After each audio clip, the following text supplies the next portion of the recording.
Alors, par rapport à Matthieu, qui donne, lui, parce que là, le temps n'a plus de matière, Matthieu parle de 3 ans et demi avant la fin de l'Apocalypse, et ça commencerait par des épreuves insoutenables. Donc, jamais Matthieu, pardonnez-moi, jamais Matthieu ne dit ça, à aucun moment. Alors Matthieu, il parle de 3 ans et demi. Alors Non, ce sont des gens qui ne connaissent pas l'Écriture sainte, qui mettent ça sur Internet, mais ce n'est pas exact. Qu'est-ce qu'il dit exactement? Non, Matthieu, alors, c'est peut-être le moment où il y aura des coupures. Donc c'est peut-être le moment de me poser la question, mais est-ce qu'il y a une date pour la fin du monde? Ah non, je n'ai pas dit qu'il parlait de date, il parlait de 3 ans. Non, parce que la réponse de Matthieu, je la connais, je peux vous la donner. Oui. En fait, à la question, y a-t-il une date connue, ou qui pourrait être connue, de la fin du monde? De la fin du monde, c'est-à-dire du bouleversement cosmique qui viendra et qui précédera la seconde venue du Christ.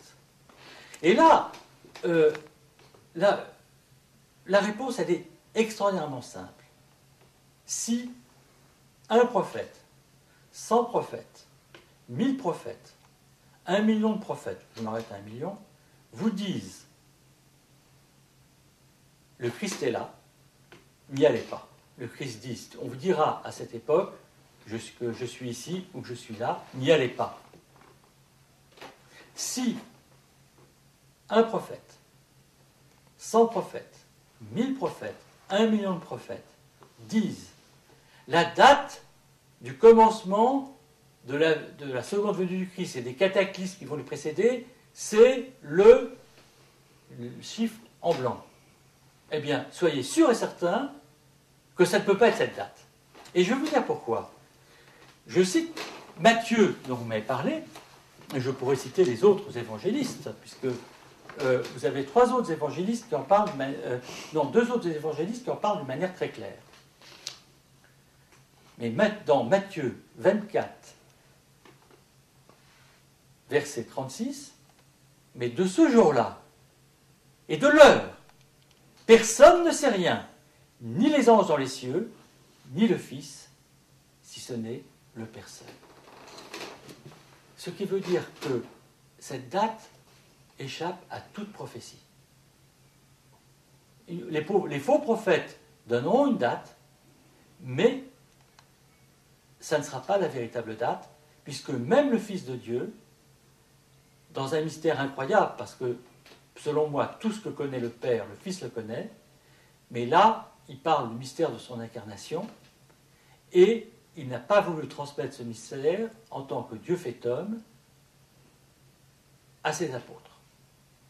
Donc, ça veut dire que nous sommes dans une opacité absolue concernant la venue réelle du Christ, mais pas seulement la venue réelle du Christ, les derniers événements qui la précéderont. Ils ne seront connus que lorsqu'ils arriveront, mais lorsque l'on sait que de tels signes ont été pris, regardez, en l'an 1000, il suffit qu'une étoile, il y a le millénarisme, il suffit qu'une comète passe dans le ciel, etc. On s'imagine, ça y est, c'est arrivé.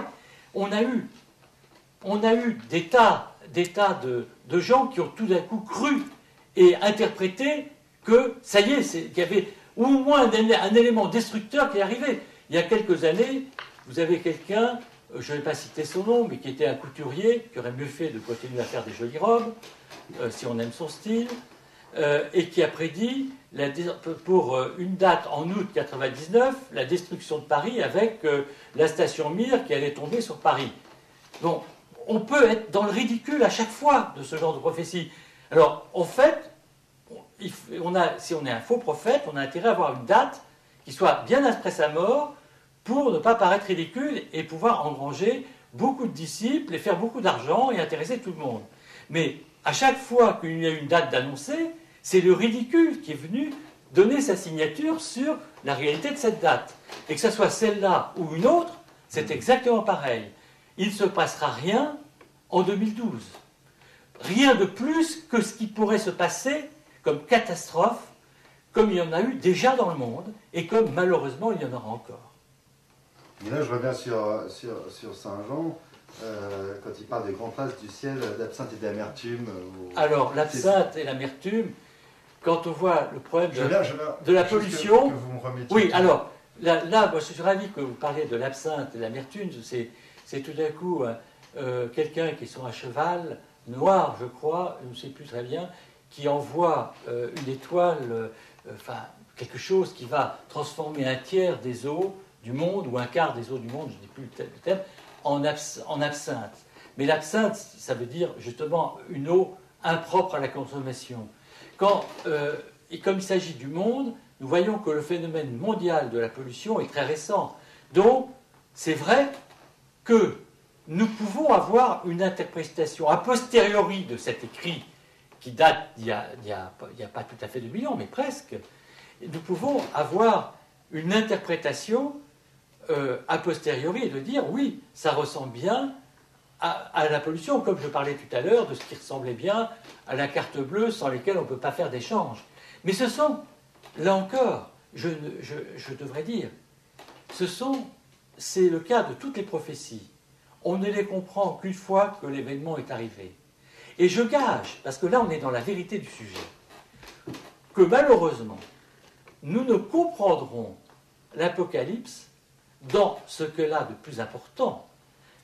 Enfin, pas de plus important, parce que vous avez une partie de l'Apocalypse qui s'adresse aux églises dont on n'a pas parlé aujourd'hui. L'Apocalypse, ce n'est pas qu'un récit qui décrit la parousie, c'est aussi un récit très contemporain qui, au tout début de l'Apocalypse, l'apôtre Jean dit écoutez ce que l'Esprit dit à l'Église. Il s'adresse à cette Église de l'Asie mineure, mais qui en fait symbolise l'Église dans son éternité, avec à chacune ou une approbation ou un reproche et une demi-approbation.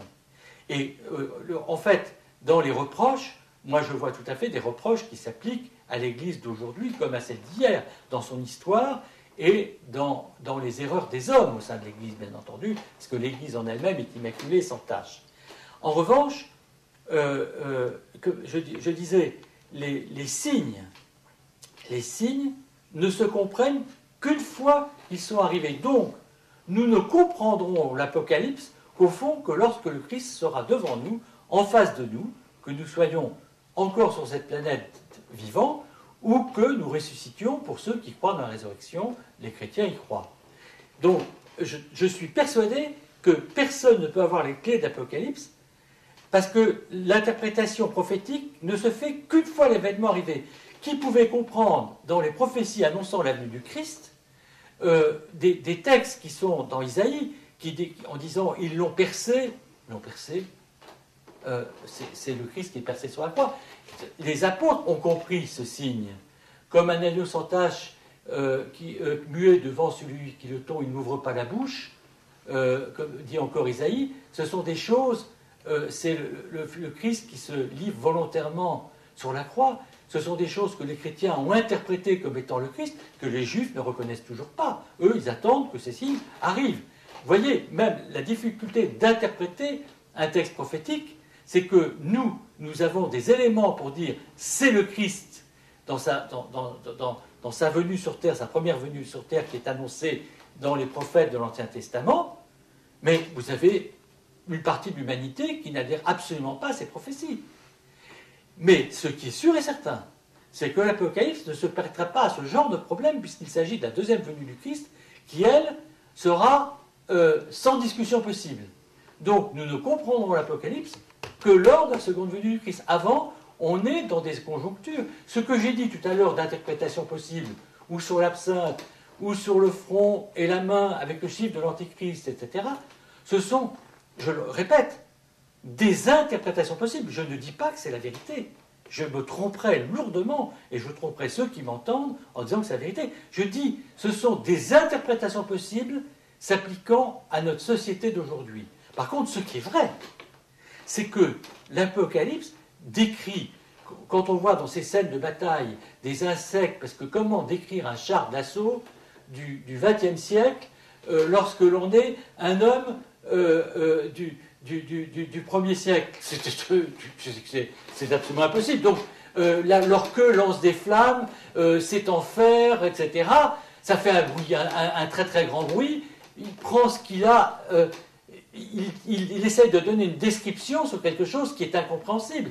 On pourrait dire, mais avec la même réserve que je faisais tout à l'heure sur l'interprétation, qui est toujours a posteriori, et qui est une limite dans la prophétie, qui n'est jamais la prophétie entière. Toute interprétation d'une prophétie non réalisée est une limite dans la prophétie. Eh bien, pourrait s'appliquer effectivement à la guerre moderne.